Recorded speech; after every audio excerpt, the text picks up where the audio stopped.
ನಮಸ್ಕಾರ. ಇವತ್ತು ಭಾರತದ ಪ್ರಗತಿಯನ್ನ ಒಂದು ಬೇರೆನೇ ದೃಷ್ಟಿಕೋನದಿಂದ ನೋಡೋಣ. ಕೇವಲ ಆರ್ಥಿಕತೆ ಅಂತ ಒಂದೇ ವಿಷಯವನ್ನಿಟ್ಕೊಂಡು ಅಳೆಯೋದಕ್ಕಿಂತ ಇದನ್ನೊಂದು ರಾಷ್ಟ್ರೀಯ ಪ್ರಗತಿ ಪತ್ರ ಅಥವಾ ಒಂದು ರಿಪೋರ್ಟ್ ಕಾರ್ಡ್ ಥರ ನೋಡಿದ್ರೆ ಹೇಗಿರುತ್ತೆ? ಬನ್ನಿ, ಭಾರತದ ಈ ಗ್ಲೋಬಲ್ ರಿಪೋರ್ಟ್ ಕಾರ್ಡ್ ಹೇಗಿದೆ ಅಂತ ಪರಿಶೀಲಿಸೋಣ. ಆದರೆ ಮೊದಲು ಒಂದು ಪ್ರಶ್ನೆ. ಒಂದು ದೇಶದ ಯಶಸ್ಸನ್ನ ನಿಜವಾಗಿಯೂ ಅಳೆಯೋದು ಹೇಗೆ? ಯಾಕಂದ್ರೆ ಇದು ಕೇವಲ ದುಡ್ಡು ಅಂದ್ರೆ ಆರ್ಥಿಕತೆಯ ಬಗ್ಗೆ ಮಾತ್ರ ಅಲ್ಲ ಅಲ್ವಾ?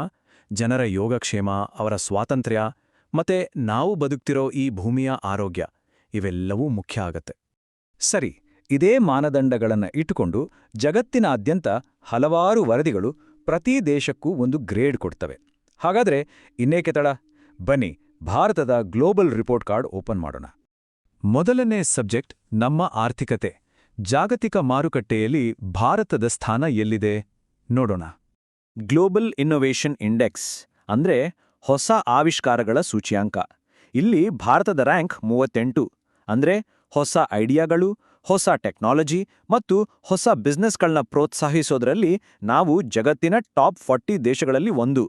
ಇದು ನಮ್ಮ ದೇಶದ ಭವಿಷ್ಯಕ್ಕೆ ತುಂಬಾನೇ ಪಾಸಿಟಿವ್ ಆದ ಒಂದು ಸೈನ್. ಇನ್ನು ವಿಶ್ವ ಸ್ಪರ್ಧಾತ್ಮಕ ಸೂಚ್ಯಾಂಕ. ಇಲ್ಲಿ ನಮ್ಮ ರ್ಯಾಂಕ್ 41. ನಮ್ಮ ದೇಶದಲ್ಲಿ ಬಿಸ್ನೆಸ್ ಮಾಡೋಕೆ ಎಷ್ಟು ಸುಲಭವಾಗಿದೆ, ನಮ್ಮ ಮೂಲ ಸೌಕರ್ಯಗಳು ಹೇಗಿವೆ, ನಮ್ಮ ಆರ್ಥಿಕತೆ ಎಷ್ಟು ಸ್ಟ್ರಾಂಗ್ ಆಗಿದೆ ಅನ್ನೋದನ್ನ ಇದು ತೋರಿಸುತ್ತೆ. ಒಳ್ಳೆ ರ್ಯಾಂಕ್ ಇದ್ರೆ ಹೂಡಿಕೆದಾರನೂ ಸಹ ಸಹಜವಾಗಿ ಆಕರ್ಷಿತರಾಗ್ತಾರೆ. ಹಾಗೆಯೇ ಲಾಜಿಸ್ಟಿಕ್ಸ್ ಪರ್ಫಾರ್ಮೆನ್ಸ್ ಇಂಡೆಕ್ಸ್. ಇಲ್ಲೂ ನಾವು 38ನೇ ಸ್ಥಾನದಲ್ಲಿದ್ದೇವೆ. ಲಾಜಿಸ್ಟಿಕ್ಸ್ ಅಂದ್ರೆ ದೇಶದ ಒಳಗೆ ಮತ್ತೆ ಹೊರಗೆ ವಸ್ತುಗಳನ್ನ ಸಾಗಿಸೋ ವ್ಯವಸ್ಥೆ. ಇದು ಎಷ್ಟು ಚೆನ್ನಾಗಿರುತ್ತೋ ವ್ಯಾಪಾರ ಅಷ್ಟು ವೇಗವಾಗಿ ನಡೆಯುತ್ತೆ. ಸರಿ, ಈ ಎಲ್ಲಾ ಆರ್ಥಿಕ ಅಂಕಗಳನ್ನ ಒಟ್ಟಿಗೆ ಇಟ್ಟು ನೋಡಿದಾಗ ಒಂದು ಇಂಟ್ರೆಸ್ಟಿಂಗ್ ಚಿತ್ರಣ ಸಿಗತ್ತೆ. ನೋಡಿ, ಇನ್ನೋವೇಷನ್, ಕಾಂಪಿಟೇಟಿವ್ನೆಸ್, ಲಾಜಿಸ್ಟಿಕ್ಸ್ ಈ ವಿಷಯಗಳಲ್ಲಿ ನಮ್ಮ ಪರ್ಫಾರ್ಮೆನ್ಸ್ ನಿಜಕ್ಕೂ ಪ್ರೋತ್ಸಾಹದಾಯಕವಾಗಿದೆ. ಆದರೆ ಈ ಪಟ್ಟಿಯಲ್ಲಿರೋ ಇಂಡೆಕ್ಸ್ ಆಫ್ ಎಕನಾಮಿಕ್ ಫ್ರೀಡಮ್ ಅನ್ನ ಗಮನಿಸಿ. ಇಲ್ಲಿ ನಮ್ಮ ಶ್ರೇಣಿ 128. ಅಂದ್ರೆ ವ್ಯಾಪಾರ ಮಾಡೋ ನಿಯಮಗಳು, ಸರ್ಕಾರದ ಹಸ್ತಕ್ಷೇಪ, ಆಸ್ತಿ ಹಕ್ಕು ಈ ಥರದ ವಿಷಯಗಳಲ್ಲಿ ನಾವಿನ್ನೊಂದಿಷ್ಟು ಸುಧಾರಣೆ ಕಾಣಬೇಕಿದೆ ಅನ್ನೋದ್ರ ಸೂಚನೆ ಇದು. ಸರಿ, ಆರ್ಥಿಕತೆಯಿಂದ ಮುಂದೆ ಹೋಗಿ ಈಗ ಜನರ ಜೀವನ ಗುಣಮಟ್ಟವನ್ನ ನೋಡೋಣ. ಇದು ನಮ್ಮ ರಿಪೋರ್ಟ್ ಕಾರ್ಡ್ನ ಬಹಳ ಮುಖ್ಯವಾದ ಭಾಗ. ಇಲ್ಲಿ ಚಿತ್ರಣ ಸ್ವಲ್ಪ ಸಂಕೀರ್ಣವಾಗಿದೆ. ಇಲ್ಲಿ ನೋಡಿ, ಒಂದು ಅದ್ಭುತವಾದ ವೈರುಧ್ಯ. ಮಿಲಿಟರಿ ಶಕ್ತಿಯಲ್ಲಿ ಅಂದರೆ ಗ್ಲೋಬಲ್ ಫೈರ್ ಪವರ್ ಇಂಡೆಕ್ಸ್ನಲ್ಲಿ ನಾವು ಜಗತ್ತಿನಲ್ಲೇ 4ನೇ ಸ್ಥಾನದಲ್ಲಿದ್ದೇವೆ. ಇದು ನಮ್ಮ ಶಕ್ತಿಯ ಪ್ರತೀಕ. ಅದೇ ಸಮಯದಲ್ಲಿ ಪತ್ರಿಕಾ ಸ್ವಾತಂತ್ರ್ಯದ ವಿಷಯದಲ್ಲಿ ನಮ್ಮ ರ್ಯಾಂಕ್ 151. 2 ಅಂಕಿಗಳು ಒಂದೇ ದೇಶದ 2 ವಿಭಿನ್ನ ಮುಖಗಳನ್ನು ತೋರಿಸ್ತವೆ. ಇನ್ನು ಕೆಲವು ಸಾಮಾಜಿಕ ರ್ಯಾಂಕಿಂಗ್ಸ್ ನೋಡ್ರೆ ಸವಾಲುಗಳು ಇನ್ನೂ ಸ್ಪಷ್ಟವಾಗಿ ಕಾಣಿಸ್ತವೆ. ವರ್ಲ್ಡ್ ಹ್ಯಾಪಿನೆಸ್ ರಿಪೋರ್ಟ್ ಅಂದ್ರೆ ಸಂತೋಷದ ಸೂಚ್ಯಾಂಕದಲ್ಲಿ ನಮ್ಮ ಸ್ಥಾನ 118. ಹಸಿವಿನ ಸೂಚ್ಯಾಂಕದಲ್ಲಿ 123 ದೇಶಗಳ ಪೈಕಿ 102ನೇ ಸ್ಥಾನ. ಶಾಂತಿ, ಭ್ರಷ್ಟಾಚಾರ ಈ ಕ್ಷೇತ್ರಗಳಲ್ಲೂ ನಾವು ಇನ್ನೂ ಬಹಳ ದೂರ ಸಾಗಬೇಕಿದೆ. ಈ ಅಂಕಿಅಂಶಗಳು ನಾವು ಎಲ್ಲಿ ಹೆಚ್ಚು ಗಮನ ಹರಿಸಬೇಕು ಅನ್ನೋದನ್ನ ಸ್ಪಷ್ಟವಾಗಿ ಹೇಳ್ತಿವೆ.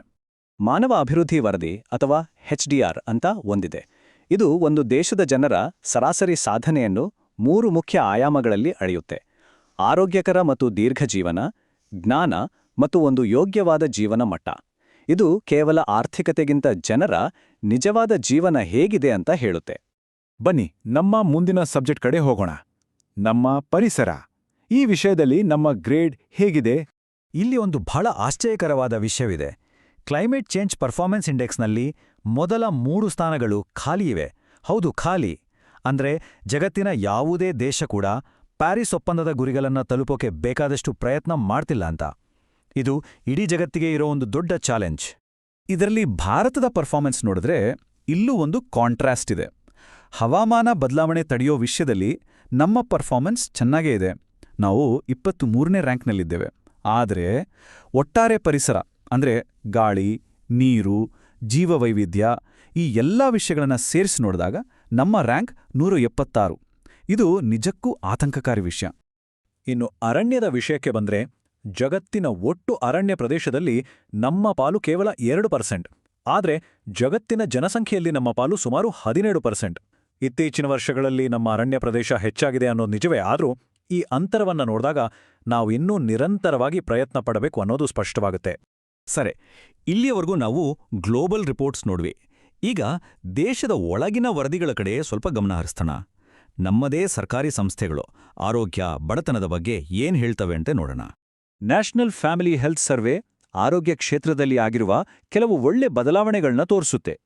ಉದಾಹರಣೆಗೆ, ಈಗ ಕುಟುಂಬದ ಗಾತ್ರ ಚಿಕ್ಕದಾಗ್ತಿದೆ, ಆಸ್ಪತ್ರೆಗಳಲ್ಲಿ ಆಗೋ ಹೆರಿಗೆಗಳ ಸಂಖ್ಯೆ 79%ರಿಂದ 89%ಗೆ ಏರಿದೆ. ಇದರಿಂದ ತಾಯಿ ಮತ್ತು ಮಗು ಇಬ್ರೂ ಸೇಫ್. ಮಕ್ಕಳಿಗೆ ಸಿಗೋ ಲಸಿಕೆ ಪ್ರಮಾಣ ಹೆಚ್ಚಾಗಿದೆ, ಹಾಗೆ ಸ್ವಚ್ಛ ಅಡಿಗೆ ಇಂಧನ ಬಳಸೋ ಮನೆಗಳ ಸಂಖ್ಯೆಯೂ ಹೆಚ್ಚಾಗಿದೆ.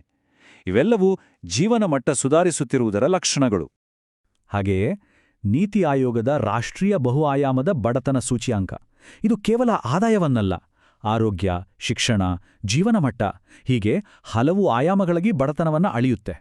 ಈ ವರದಿ ಪ್ರಕಾರ ದೇಶದ ಅತಿದೊಡ್ಡ ರಾಜ್ಯಗಳಾದ ಉತ್ತರ ಪ್ರದೇಶ್, ಬಿಹಾರ್, ಮಧ್ಯಪ್ರದೇಶದಲ್ಲಿ ಬಡತನ ಬಹಳ ವೇಗವಾಗಿ ಕಡಿಮೆಯಾಗಿದೆ. ಇದು ನಿಜಕ್ಕೂ ಒಂದು ದೊಡ್ಡ ಸಾಧನೆ. ಹಾಗಾದ್ರೆ ಈ ಇಡೀ ರಿಪೋರ್ಟ್ ಕಾರ್ಡನ್ನ ಒಟ್ಟಿಗೆ ಸೇರಿಸಿ ನೋಡಿದಾಗ ನಮ್ಗೆ ಏನ್ ಗೊತ್ತಾಗುತ್ತೆ? ನಮ್ಮ ಮುಂದಿನ ದಾರಿ ಹೇಗಿರಬೇಕು? ಬಹುಶಃ ಈ ಇಡೀ ವಿಶ್ಲೇಷಣೆಯನ್ನ ಒಂದೇ ವಾಕ್ಯದಲ್ಲಿ ಹೇಳೋದಾದ್ರೆ ಇದು ತೀವ್ರ ವೈರುಧ್ಯಗಳ ಒಂದು ಕಥೆ. ಒಂದೆಡೆ ಇನ್ನೋವೇಷನ್ ಮತ್ತು ಮಿಲಿಟರಿ ಶಕ್ತಿಯಲ್ಲಿ ನಾವು ಜಾಗತಿಕ ನಾಯಕರು, ಮತ್ತೊಂದೆಡೆ ಜನರ ಯೋಗಕ್ಷೇಮ ಮತ್ತು ಪರಿಸರದ ಆರೋಗ್ಯದ ವಿಷಯದಲ್ಲಿ ಆಳವಾದ ಸವಾಲುಗಳನ್ನು ಎದುರಿಸುತ್ತಿದ್ದೇವೆ. ಹೀಗೆ ಕೆಲವು ವಿಷಯಗಳಲ್ಲಿ ಅತ್ಯುತ್ತಮ ಸಾಧನೆ, ಇನ್ನು ಕೆಲವು ವಿಷಯಗಳಲ್ಲಿ ದೊಡ್ಡ ಸವಾಲುಗಳು. ಈ ಮಿಶ್ರಣದೊಂದಿಗೆ ಭಾರತದ ಮುಂದಿನ ರಿಪೋರ್ಟ್ ಕಾರ್ಡ್ ಹೇಗಿರಬಹುದು? ಇದೊಂದು ಯೋಚಿಸಬೇಕಾದ ಪ್ರಶ್ನೆ. ಇನ್ನೂ ಈ ತರಹ ಹೆಚ್ಚು ವಿಡಿಯೋಗಾಗಿ ನಮ್ಮ ಚಾನೆಲ್ ಸಬ್ಸ್ಕ್ರೈಬ್ ಮಾಡ್ಕೊಳ್ಳಿ.